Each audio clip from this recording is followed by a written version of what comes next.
ഒരു വാര്യരും ഒരു നായരും ഇതിലൊരു ബാധകമല്ല. ഒരു നായർക്ക് ഒരു വാര്യർക്ക് ഇതിലൊരു എഫക്റ്റ് ഉണ്ടാക്കാൻ പറ്റിയിട്ടില്ല. ഇത് അങ്ങനെ വാര്യർ എഫക്റ്റ് ഒന്നുമല്ല. അതൊക്കെ ധരിച്ചിട്ടുണ്ടെങ്കിൽ അദ്ദേഹം പറഞ്ഞ ഏതെങ്കിലും ഒരാൾ പാർട്ടി വിട്ടുപോയോ? അദ്ദേഹം പറഞ്ഞ ഏതെങ്കിലും ഒരാൾ പാർട്ടി വിട്ടുപോയോ? അദ്ദേഹം പറഞ്ഞ സ്ഥലങ്ങളിൽ BJPക്ക് ഒരു വോട്ട് കുറഞ്ഞു, വോട്ട് വർദ്ധിക്കുകയാണ് ചെയ്തില്ല. അപ്പോൾ ഒരു എഫക്റ്റും ഉണ്ടാക്കിയിട്ടില്ല.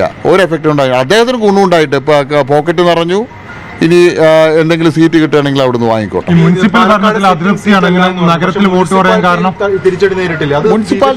മുനിസിപ്പാലിറ്റിയിൽ നിങ്ങൾ ശ്രീധരൻ സാർക്ക് കിട്ടിയ വോട്ടാണോ BJPയുടെ ബേസ് വോട്ട്?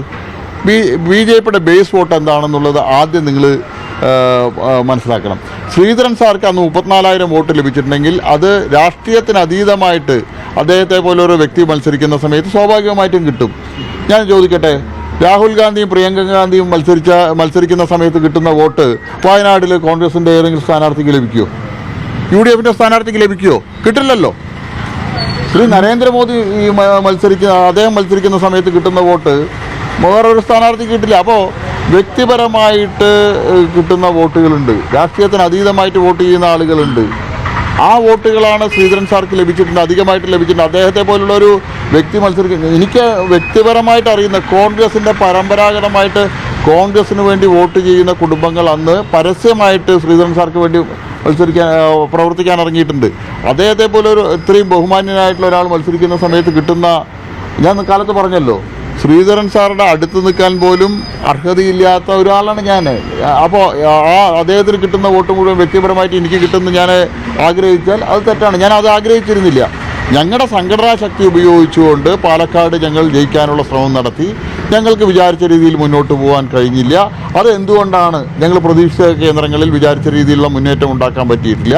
അതെന്താണെന്ന് ഞങ്ങൾ പഠിക്കും. ഞങ്ങൾ ആ അതിന്ന്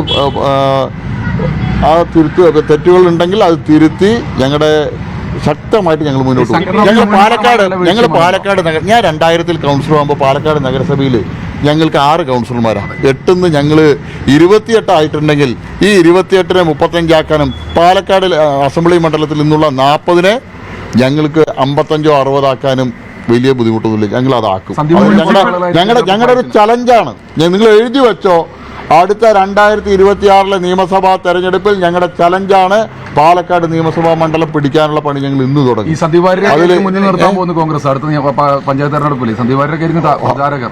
രാഹുൽ ഗാന്ധി വന്ന് നേരിട്ട് നിന്നോട്ടെ, ഞങ്ങൾക്ക് അതൊന്നും പ്രശ്നമില്ല. അത് കോൺഗ്രസ്സുകാരനായിട്ടുള്ള അദ്ദേഹം കോൺഗ്രസ്സുകാരനാണ്. കോൺഗ്രസ് പറയുന്ന പണി ചെയ്തേ പറ്റൂ. അദ്ദേഹം പാലക്കാട് മുനിസിപ്പാലിറ്റി ഇനിയിപ്പോൾ എൻ്റെ വാർഡിൽ വന്ന് മത്സരിക്കാൻ തയ്യാറാണെങ്കിൽ വന്ന് മത്സരിച്ചോട്ടെ. മുനിസിപ്പൽ ഭരണത്തിൽ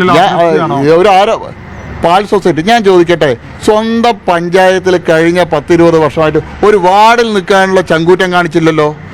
ശ്രീജിത്തിന് അറിയാലോ, പാലക്കാട് മുനിസിപ്പാലിറ്റി ഞാൻ മത്സരിച്ചതെല്ലാം വലിയ BJPക്ക് അടിത്തറയുള്ള വാർഡൊന്നുമല്ല. കഷ്ടപ്പെട്ട് പാർട്ടി നിയോഗിച്ച ദൗത്യം വിജയത്തിലെത്തിച്ചതാണ്. അല്ലാതെ TV ചാനലിലും സോഷ്യൽ മീഡിയയിലൂടെ അല്ല വളർന്നത്.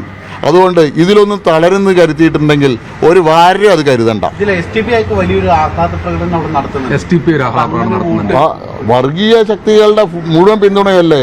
ഇത്രയേറെ വലിയ ക്യാമ്പയിൻ നടന്നിട്ടില്ലേ? ഈ വേറെ ഏതെങ്കിലും തെരഞ്ഞെടുപ്പ് നടന്നിട്ടോ? ഗ്രീൻ ആർമി എന്നുള്ള പേരിലല്ലേ VD സതീശൻ അടക്കമുള്ള ആളുകളുടെ നേതൃത്വത്തിൽ ഇവിടെ പ്രചരണം നടന്നത്.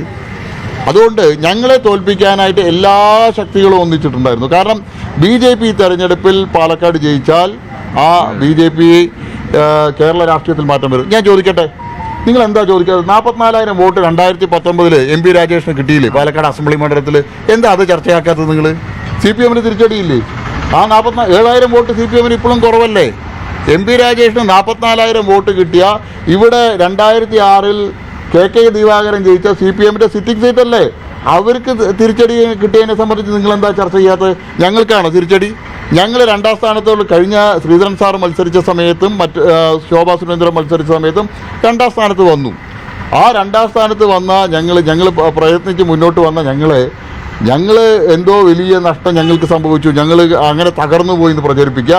MLA ഉണ്ടായിരുന്ന പാർട്ടി, 44,000 വോട്ടുണ്ടായിരുന്ന പാർട്ടി, അത് താഴോട്ട് പോയതിനെ പറ്റി ആർക്കും ചർച്ചയില്ല.